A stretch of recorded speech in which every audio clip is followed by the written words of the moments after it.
E agora, Yuri Pita, vamos falar de eleições.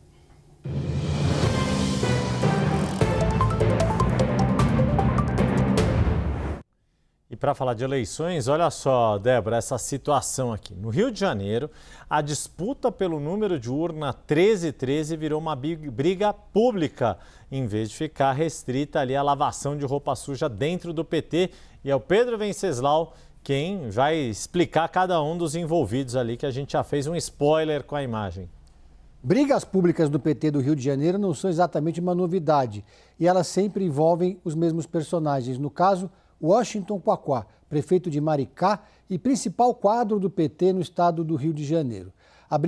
Primeiramente a briga foi pela suplência de Benedita da Silva, chegaram finalmente num acordo. Mas a briga agora é em torno do número 1313. Esse número foi utilizado por Washington Quaquá na disputa para a Câmara dos Deputados em 2022. Em 2024, ele deixou o cargo, disputou a Prefeitura de Maricá e venceu. E agora ele coloca como candidato o filho dele, Diego Zeidan, que ele gostaria que utilizasse o mesmo número, 1313. Detalhe, o Diego Zeidan é presidente do PT do Rio de Janeiro, filho de Washington Quaquá. Mas essa dupla que a gente está vendo aí, que é Marcelo Freixo, ex-PSB, que agora está no PT, também ex-PSOL, e Lindbergh Farias, eles estão dizendo que esse número não é de propriedade de Washington Quaquá nem da família dele. E gravaram um vídeo público dizendo que Washington Quaquá trata o partido como se fosse uma capitania hereditária. O Washington Quaquá respondeu na mesma moeda, gravando um vídeo e publicando nas redes sociais dele com críticas duras aos dois colegas de partido. Isso em plena campanha eleitoral. Ele disse que criticou os dois por não apoiarem o presidente Lula durante aquele período que ele estava preso, sobretudo Marcelo Freixo, que na época não era do PT. Ele lembrou que o Marcelo Freixo, na época, disse que o Lula livre não era uma prioridade. E disse ainda que Marcelo Freixo apoiou a Lava Jato, que esse é um tema sensível dentro do PT. Em relação a Lindbergh Farias, o Washington Quaquá disse que o petista chegou a ameaçar deixar o Partido dos Trabalhadores e ir para a sigla do PSOL, junto com Heloísa Helena, quando o partido foi fundado. Lembrando que Lindbergh Farias era do PCdoB, depois se filiou ao PT, ao PSTU, foi para o PT, mas era daquelas correntes mais radicalizadas. E, por fim, Washington Quaquá termina dizendo, sem citar nomes nesse caso, que ele é um petista histórico e não um pato novo dentro do partido. Torta de climão total dentro do PT do Rio de Janeiro. Lembrando que no Rio de Janeiro o PT está alinhado com Eduardo Paes na disputa pelo governo do estado, Benedita da Silva, candidata ao Senado, liderando as pesquisas, mas teve uma ala sempre do partido que tem ali algumas questões, alguns questionamentos sobre essa aliança com o atual prefeito, que é aliado de Washington Quaquá.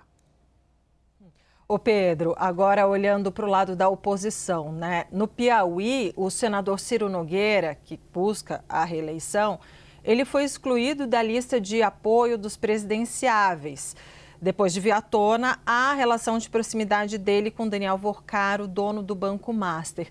Minha pergunta para você, Ciro Nogueira se tornou tóxico para os presidenciáveis?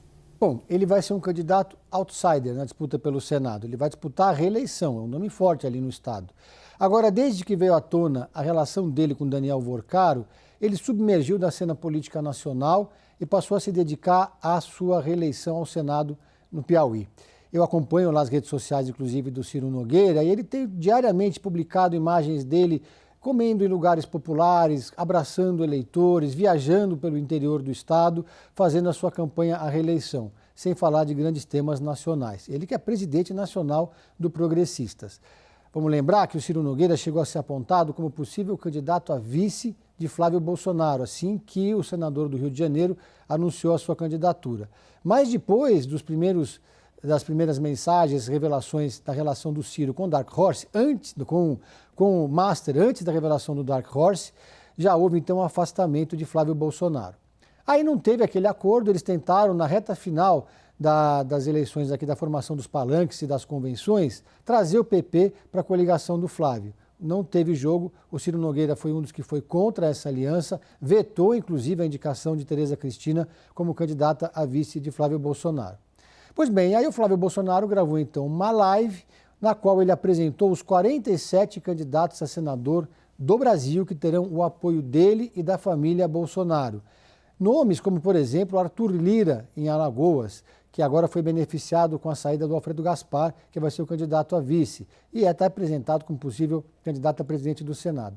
E dessa lista não fazia parte, não estava incluído o nome de Ciro Nogueira, como aliado ali no Estado. E também o Flávio vai apoiar outros nomes. No Piauí, quem o Flávio apoia é Tiago Junqueira, que é do próprio PL, adversário do Ciro Nogueira. E do outro lado, que é o lado do PT, do presidente Lula, também ninguém deu guarida para o senador do PP.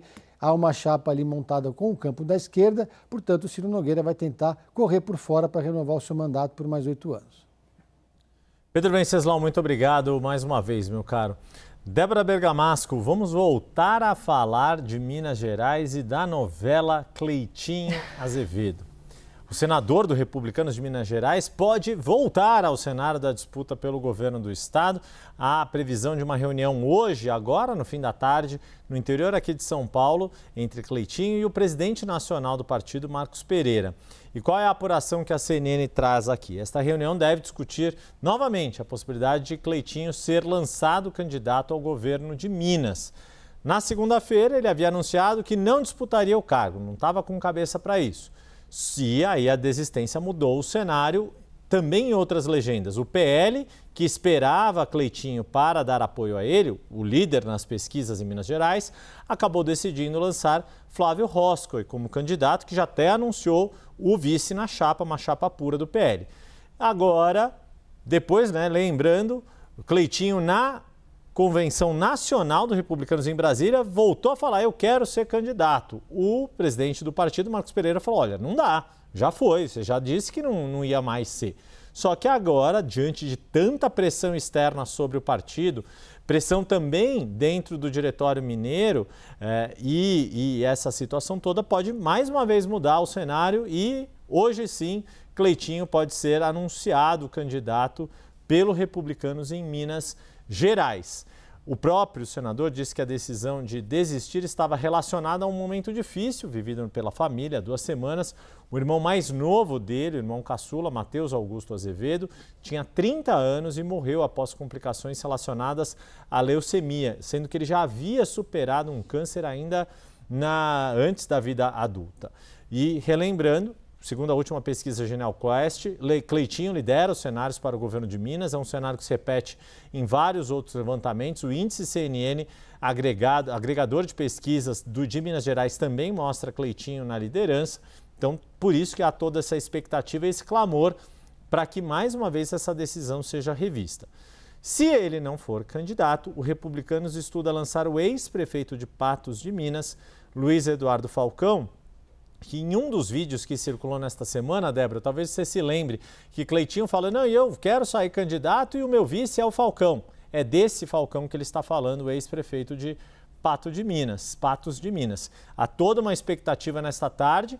O fato de se reunirem, de Cleitinho sair de Minas Gerais, vir até o estado de São Paulo, aqui, região próxima, aqui no interior de São Paulo, onde vai se encontrar com Marcos Pereira, é um sinal, onde há fumaça, há fogo.